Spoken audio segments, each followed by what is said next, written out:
to draw good tenants. You don't want to just draw anybody. You want the people that are looking to upgrade their lifestyle. And so well, what are the risks? If they go do this and do it right in terms of making the building a good building physically, how can they lose if they're going in so cheap? If they're winding up paying about $4,000 per apartment for a nice apartment, when today it costs $35,000 to build an apartment. Mm-hmm. How can they lose? Poor management on their part, poor use of their dollars, wrong contracting. I mean, there are mistakes, many mistakes you can make to see the money go right down the drain. And they have to do it and assemble our priorities and follow them to the T. But you mentioned in the neighborhoods, one of the drawbacks is people have limited income. That's correct. How can they get people to pay $350 a month for these apartments in this neighborhood? Well, you're not taking the whole black population and say they're all on limited income. That's not true. Okay. There are a lot of people that are making good, fantastic incomes. I also have a client who's the nation's largest black-owned business, which is Johnson Publishing. Managed their properties for some time. And now here's a man who started with the skin of his teeth and now is a multi-millionaire. Mm-hmm. So there are people that want to better their lifestyle. And as soon as you rehab an apartment across the street, you're going to have the people on the other side saying, well, gee, that's a nice apartment. I'd like to move over there because I'd like something better.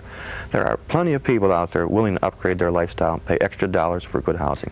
You have roughly 70 buildings you own or manage. 67, yeah. That was close. Okay.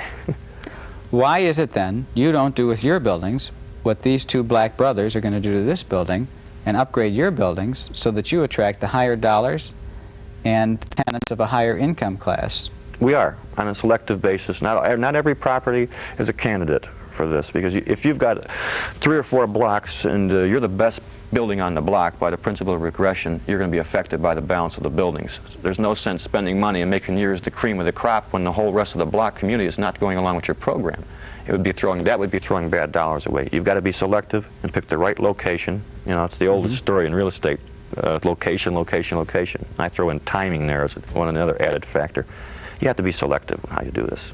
Yeah, with some of our buildings we are rehabbing, and most of our rehabs are through government funding. HUD's rehabbing some buildings now. And well, let's take a look again at this property. Sure. Now, you have a fiduciary relationship with all the folks listening. That's correct. Not to sell them, but to tell them. Okay. You've got a 12-unit building here for $75,000. The terms are $15,000 down. You say it's a nice building. Let's say someone just writes a check and says, make me rich, make me money, and gives you $15,000 and buys the building and then goes back to their home wherever far away from this building. Will they make a lot of money? There's no cash flow on that. You know, by cash flow, that means after you've paid your mortgage payments and everything else, there's a little cash left over at the end of the year. Right.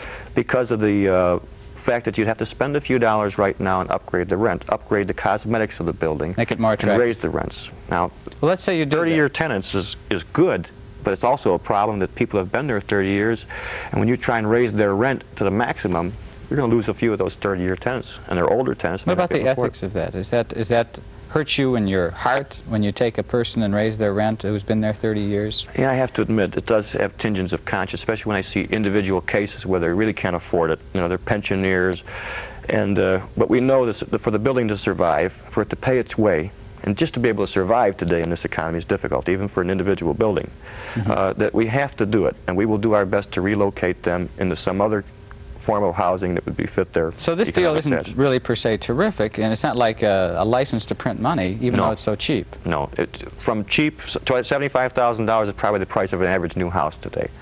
You know, I know here's 12 apartments. Okay, and here's 12 apartments. So it sounds cheap. What we're selling there is the appreciation for the future, the hedge against inflation, the fact that real estate is going up, has been going up, you know, and steadily, and it's the only commodity they're not making any more of, land. And here's an area that has a $40 million hospital. They're putting in a new nursing home, and they're doing condominium conversions, a long, stable black community. So this is on an economic upswing. What we're selling is the future there. I'd like to talk about my childhood. I grew up in Chicago, and I grew up in a neighborhood called South Shore. Familiar with it. And the neighborhood was so Jewish that I thought non-Jews were a minority group. It was all Jewish people around me, and an all-white neighborhood. And now it's an all-black neighborhood. What about investing in a neighborhood like that? This was, I'm 38, so this was 20 years ago it went through the transition. When about 15 years ago, it very quickly went from an all-white neighborhood to an all-black neighborhood. in those transitional periods, if you're just in it to make money, is that a good time or a bad time to be buying income property in a neighborhood? Excellent time. As you know, that most of our millionaires in real estate were basically made during the Depression, when a lot of people were stretched to the hilt and had too many investments going. They had to unload. And people that had cash in their pocket at that time bought buildings so cheap. And today I still manage 11 buildings for one individual whose father bought buildings during the Depression. And my business, management business, I think is recession-proof, because when there's foreclosures, we make out. We've got more business going on. Because banks call you to manage Banks call us to manage, federal government, whoever, and we stay busy. And they're tearing down more housing than they're building. So consequently, I feel I'm in a fairly safe position as far as that goes. But now, what about the investment? At that period, if you were investing, as whites were fleeing this neighborhood, blacks were taking their place. What was going on in the investment market? Because I know when I lived there, the buildings were expensive. They wouldn't sell to prices like what we're talking about for this building. Let me talk about South Shore, since that's what you're talking about. We had an office there also. And it went through a time when it was predominantly white, predominantly middle class, and began to change. And the panic ensued, as most white people do, and I understand that. They say, oh, I can't live there, and all this, and they leave a big vacuum behind. Landlords are stuck with mortgage bills and gas payments. They start renting to tenants. There got a point in South Shore where they were unselective. Many white landlords, white owners, were not familiar with the black community, and consequently were not selective in their choosing of tenants. So some of the good tenants that moved in the beginning of this transition, the black ones, said, hey, we got to leave. It's terrible. And South Shore has done another double face, because the good tenants... Before we get to this new period, let's talk about that period. How long did that period last where the neighborhood went down in the sense of people coming in who were not, as you see, not responsible tenants? I'd say 5 or 6 years. There was a vacuum period there. Okay. And the whites flee. First, blacks that are responsible came in, you're saying? Right. Who were middle income? Looking to better their life, and they weren't particularly interested in living in a white neighborhood. All they knew was a good neighborhood, it was stable, had good schools, location to the lake, which is of prime importance in South Shore, as you know. And they were looking to better themselves. And I don't think they counted on the fact that the white exodus was going to be so massive and leave that big vacuum. And all of a sudden, people that they moved to escape from were moving in next door to them. From the ghetto? From the ghetto, yeah. And the black people and the white people in South Shore eventually banded together and were able to stop this. But for 5 or 6 years, this was going on, and building values in South Shore, which were once monumentally big, came way down. How far down? Half, sometimes lower than that. Many people were pulling their hair out and said, I've got to get out. I just can't take this, and I don't understand this, and they sold their buildings very cheap. People that bought during that vacuum period now are reaping the rewards, because South Shore is doing another turnaround, and it's probably one of the hottest areas in Chicago right now. It's a half a block from the lake. It's got a massive park and a golf course on one side. It has no place to go but up. The reason this program came about is I was in Chicago and looking through the Chicago Tribune and saw an ad for a high-rise building right next door to my old friend David Sobel, who I grew up with. And I remembered the building. It was 7 stories. It was huge. And I happened to see this ad that said it's for sale for about $250,000. Is that 46 the one that I apartments. sent you? Okay. Right. And that, even though you're saying it's coming back, that still sounds like it's a bargain basement price. It is. 46 units for it's studios and 1-bedrooms. But there's a need for that right now. And that area has more federal money, more rehab money, more private money being spent there than probably any single area in the city. But if the neighborhood has come back, then I assume at one point this building was almost for sale for nothing, if it would have been for sale in this really bad period. I think it's at its bottom line price right now. Oh, really? Well, if the neighborhood's coming back, why is the building so cheap?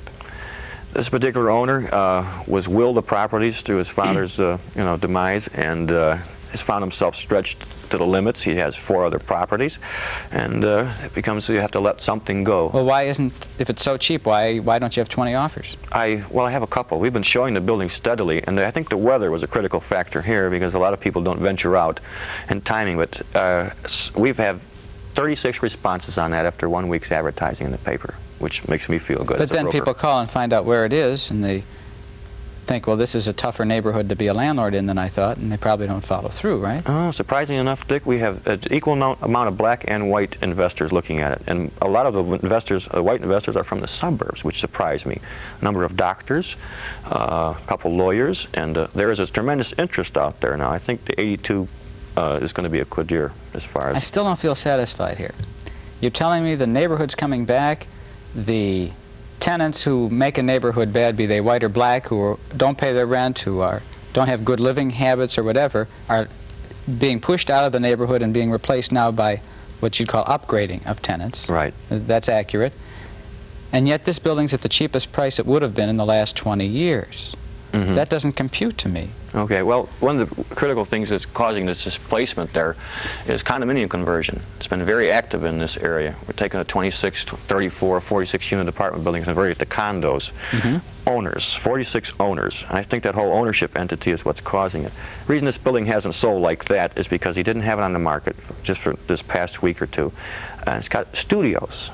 Those are not condo-type apartments, then? No, in order to condo that building, you'd have to take one floor, like the 6th floor, remove all your interior partitions, and put in a good unit mix, 2-bedroom units, which would sell. Most people do not want to buy a condominium studio. So a lot of rehabbing involved. Yeah. What about, you mentioned earlier, it's hard to get a loan unless you have a reputation like you do from all the years in the business. Why is that? Well, you know, the banks are very tight with the dollars, the interest rate. Is it redlining? I mean, is it like banks say we don't want to lend in this neighborhood? Isn't that illegal? No, I don't see that, because we have a number of raw black clients who have no problem getting financing. Mm-hmm. But the banks are viewing the individual today as the criteria for the financing rather than the property itself. So they say if you're strong in your bank, you can get the loan. Okay. Let's say you're hustling for business as a broker. You want to make the most commissions you can. And let's say all the people watching you now, they are thinking of coming to your office to think, no, I don't want to buy in an inner city area. I don't want to take the risk. I'm scared. What are those basic ideas you want to convey to them so that you have the chance of getting their business and their dollars and make commissions off them that would get them into your office? Real estate is real estate, no matter where you go. A building is a building. A community is a community. Of people are people. Black people, Chinese people, Spanish people all have to have some place to stay. And within those groups, there are many, many, many good tenants, prospective purchasers for the future. Real estate and housing is a necessity. And it's not. And in Chicago, the housing stock has dwindled rapidly. We had 5 years ago, 800,000 units. Now we're down to about 500,000 units. Are you saying it's no tougher than any other kind of property now, in conclusion? I don't think so. To me, a building is a building. Why should a building in the best white area be any different as far as its needs for dollars to maintain itself than a black area?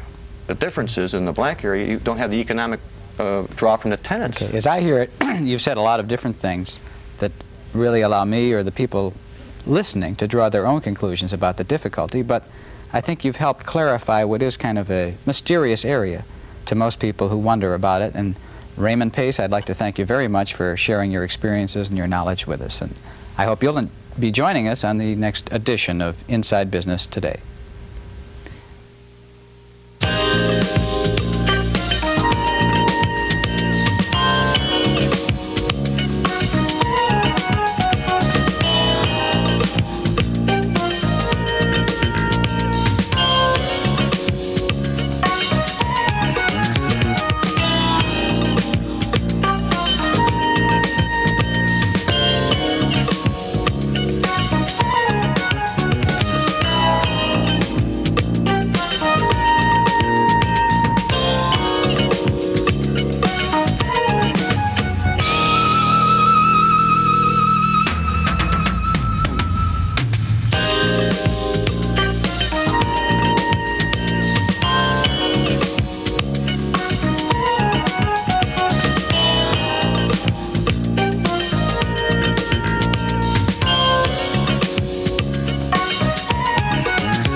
The preceding program was brought to you in part by a grant from the Friends of Channel 21, Incorporated.